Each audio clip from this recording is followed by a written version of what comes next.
Comenzamos con el segmento cultural contándoles que la historia del metro de Moscú es fascinante y un ejemplo de los extraordinarios logros del arte arquitectónico y de la ingeniería rusos. Este medio de transporte se ha convertido en el más importante y en parte integral de la vida de la ciudad moderna.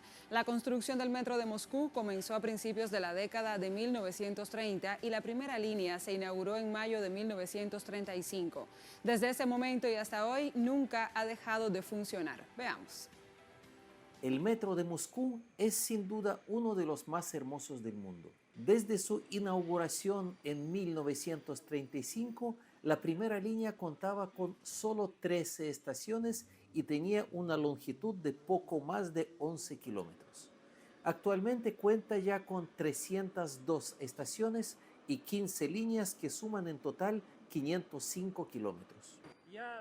Adoro a esta empresa. Considero que nuestro metro es el mejor y el más lindo de todos. Bueno, supongo que no se necesitan pruebas aquí. Las estaciones de metro más bonitas se encuentran en Moscú. Cada tren es una época, incluso si comparamos, por ejemplo, los trenes de la primera serie, la serie A, y los comparamos con Moscú 2024. Son representantes de diferentes épocas. Por ejemplo, tomemos el mismo panel de control Moscú 2024, que es más como un panel de control, no solo para un tren, sino para una nave espacial. Y por supuesto, es maravilloso que nuestra ciudad, nuestra antigua y eternamente joven ciudad de Moscú, se esté desarrollando armoniosamente y junto con ello, y ya hablando sin tanta pasión, el sistema periférico se desarrolla armoniosamente. Este es el metro de Moscú. Una megápolis como Moscú, que crece a pasos agigantados, solo puede superar el caos con un sistema de transporte público tan eficaz como su metro que crece a su ritmo. Hoy el metro es uno de los sistemas de transporte más grandes y eficientes del mundo, conectando zonas remotas de la ciudad y contribuyendo a su desarrollo.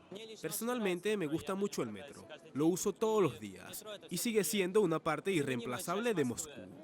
El metro es muy veloz, lo que significa que puedes llegar más rápido que con cualquier otro tipo de transporte. Para conmemorar el 90 aniversario de la fundación del metro, se realizaron diversos eventos, como exposiciones conmemorativas y excursiones a antiguas estaciones para conocer su arquitectura e historia. Es de destacar que los arquitectos y artistas que trabajaron en la construcción del metro desde un inicio se empeñaron en hacer de este un palacio para el pueblo.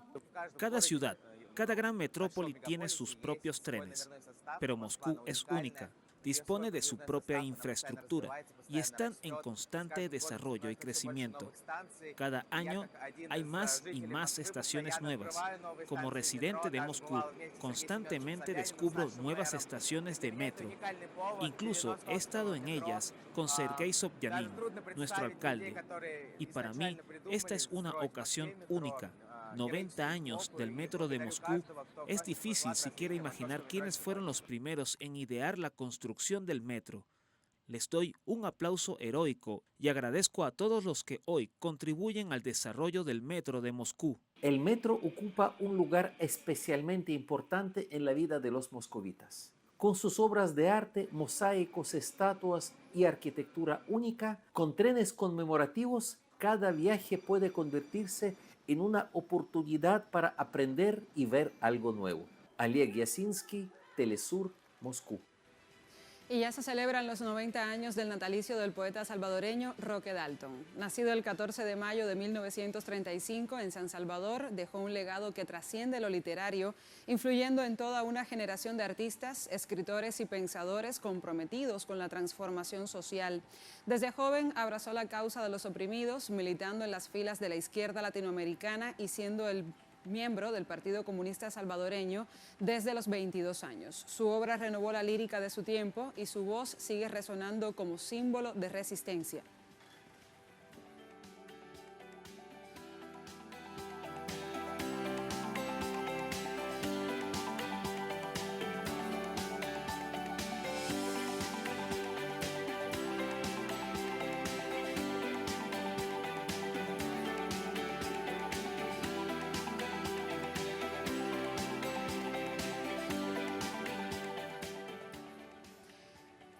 Y hoy presentamos el libro El amor me cae más mal que la primavera, de Nila Ediciones, una editorial autogestiva venezolana que dirige la editora y escritora Giordana García Sojo, quien nos acompaña y además nos cuenta un poco más acerca de todo el aparataje editorial y lo que sucede en este aniversario. Bienvenida, Giordana. Hola, bueno, muchísimas gracias por el espacio, un espacio para promover los libros, tan importante archivo de nuestra memoria, de nuestra cultura que debemos seguir fomentando. Desde Nila Ediciones, como bien dijiste, somos una editorial autogestiva venezolana. Ya llevamos 4 títulos, este es nuestro 4.º título, que hicimos en homenaje a el gran Roque Dalton en su mes aniversario. Como dijiste, le está cumpliendo 90 años, el 14 de mayo cumpliría 90 años, y también se conmemora el asesinato el 10 de mayo, se cumplieron 50 años de la terrible muerte de Roque. Entonces es un doble recuerdo o memorial que hay que hacer en mayo, por eso quisimos que este libro saliera justamente en este momento. Es un libro que hicimos en coedición con una editorial mexicana que se llama Dogma Editorial, una editorial colombiana que se llama La Fogata y Nila Ediciones desde Venezuela. También convocamos al colectivo colaborativo gráfico Utopics, que es del sur global, hay gente de distintas partes del mundo. Es un libro que me llena de orgullo, sobre todo porque en homenaje a un poeta tan importante para la historia y la tradición poética y la vanguardia poética, pero también para las luchas de izquierda de todo el sur, es un poeta símbolo de las luchas, lo hayamos hecho de manera colaborativa entre varias editoriales pequeñas, independientes, autogestivas de América Latina. Lo logramos, bueno, gracias a un encuentro que se hizo acá en la Feria del Libro de Caracas, una de las ferias del libro de Caracas. Vino Pablo Solana de La Fogata como invitado internacional, también estaba Iván Cruz de Dogma Editorial de México, y allí hablando de las investigaciones que tenía Pablo sobre Roque Dalton, supimos de este libro que se llama El amor me cae más mal que la primavera, que era un libro inédito hasta hoy, hasta este mayo en que lo estamos publicando. Era uno de los libros que él dejó inéditos antes de irse a la guerrilla en El Salvador, donde murió, lo escribió en Cuba, lo dejó listo, pero no había salido nunca como unicidad, había salido en algunas antologías o parcialmente, pero es la primera vez que sale. Roque escribió más de 25 libros y bueno, para los estudiosos y los lectores y los amantes de la poesía de Roque es un gran aporte que este libro inédito salga y además salga de esta manera conjunta entre varias editoriales que con mucho esfuerzo pues logramos hacer esta edición. Que además, qué valor tan grande que se haya hecho en diálogo, en colaboración y en solidaridad con otras editoriales. Cuéntame un poco, Giordana, cómo se da la presentación de este libro en este mes de mayo, que como tú lo has dicho, tiene tanto simbolismo para los lectores y para quienes conmemoramos la vida de Roque Dalton y por supuesto su significación para las izquierdas y para la literatura latinoamericana. Bueno, el libro se presentó en la Feria Internacional del Libro de Bogotá, fue su primera presentación el 9 de mayo, con el compañero Pablo Solana de La Fogata, y estuvimos, claro, entre todos acompañando vía redes sociales, haciéndole promoción a esa primera presentación. Luego se presentó en San Salvador, en la Universidad del Salvador, con el compañero Luis Alvarenga, que es un gran estudioso de la obra de Roque, y con Juan José Dalton, que es uno de los hijos de Roque Dalton, a quien agradecemos profundamente por habernos cedido los derechos de esta edición. Él se animó mucho, se entusiasmó, porque era una edición colaborativa, conjunta entre varias editoriales. Y por cierto que el otro hijo de Roque Dalton, en este mes también estuvo en España con el Instituto Cervantes, ingresando la obra de Roque Dalton a el archivo histórico que el Instituto Cervantes tiene de los grandes escritores y de las obras más importantes de la lengua castellana, cosa que bueno, nos alegró muchísimo también. Creemos que se le está dando la necesaria importancia y relevancia a la obra de Roque, tanto poética y literaria como política e histórica. Y bueno, ahora se va a presentar aquí en Caracas, mañana viernes, vamos a estar en el espacio de la Patana Cultural con los compañeros músicos, ahí va a estar José Alejandro Delgado, otros compañeros poetas, y bueno, vamos a hacer la primera presentación en Caracas de este libro, El amor me cae más mal que la primavera. Es un título muy satírico, irónico, humorístico, una herramienta que Roque sabía usar muy bien en su literatura para convocar a todo tipo de lector Debo decir que la poesía de Roque es una poesía que, si bien está muy comprometida, sobre todo en su segunda etapa, desde Taberna y otros lugares, que es un premio que ganó Casa Las Américas, es un libro, perdón, que ganó el Casa de las Américas en el 69, libro muy reconocido, de ahí en adelante, y ahí entra esta obra. Las características principales de su literatura tienen que ver con la vanguardia, con el experimento, con la búsqueda lingüística de otras formas de decir, pero siempre desde el compromiso político, la intención de crear conciencia social, nunca cayendo en panfletos. Entonces es una poesía que puede ser difícil desde un punto de vista, pero por otro lado es erótica, es humorística, tiene muchas capas y muchas dimensiones, así que yo invito a leerlo cada vez más, porque de verdad que cada acercamiento a Roque te da una nueva perspectiva. Claro que sí, porque además es una poesía que rompe con el canon del Carmina clásico, de quizás esa estética y esa forma rigurosa. Sin embargo, va entonces a la ruptura de esos cánones para llegar a una apertura ideológica, a una apertura entonces ya menos formal con el lector, y un diálogo un poquito más cercano, menos encumbrado, menos histriónico, para llegar entonces a más público, y también, por supuesto, que la poesía sea más cercana, que sea pues más de la gente, por decirlo de alguna forma.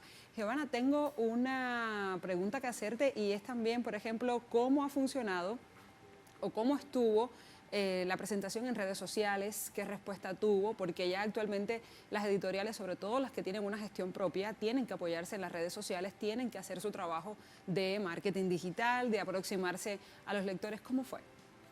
Bueno, es intenso, en eso estamos en este preciso momento. Agradecemos muchísimo la colaboración y la participación del colectivo creativo Utopix. Ellos hicieron 7 ilustraciones para este libro, hicieron esta portada que hoy un poeta hondureño me dijo: esa portada es una fiesta, es la fiesta que se merece Roque, de verdad que es muy llamativa, muy hermosa. El libro también tiene fotografías de Roque que nos cedió la familia del poeta. Tiene, bueno, un estudio introductorio muy exhaustivo de Pablo Solana, una presentación editorial, tiene varios elementos interesantes, pero por supuesto todo esto acompañado de pequeños reels, posteos, publicaciones en redes sociales que son como abrebocas para que la gente quiera ir al libro. Hoy en día sí, la lectura siempre ha sido una experiencia, un acto entre el texto y el lector o la lectora. Quizá el formato más clásico es este, el libro físico y el libro digital, pero también incluso en posteos de Instagram, en un carrusel, en ciertos reels, se da el acto de lectura, se da la experiencia lectora. Nosotros, por supuesto, no estamos negados a nada de eso, al contrario, creo que mientras sume, es bienvenido, y bueno, estamos trabajando para que esa producción en redes sociales acerque y llame y convoque y estimule a los lectores y las lectoras a ir al libro. Claro que sí, porque es que ya en el contexto contemporáneo median otras lecturas, median incluso pues otros formatos y otros soportes, no es solamente ya el libro físico y el lector. Además, la mirada del editor, que siempre permea, siempre con esa mirada de orfebre elige, pues condiciona, y también todo eso media. Muchísimas gracias, Jordana, por estar con nosotros, ha sido un gusto, y además ha sido un gusto también recomendar literatura, y literatura de la buena, desde aquí, desde el Rincón Cultural de la Edición Central. Muchísimas gracias. Gracias a ti. Pues aprovecho, cierro por acá entonces el segmento cultural de la Edición Central, y vamos, como siempre, a cerrar la emisión. Mire usted.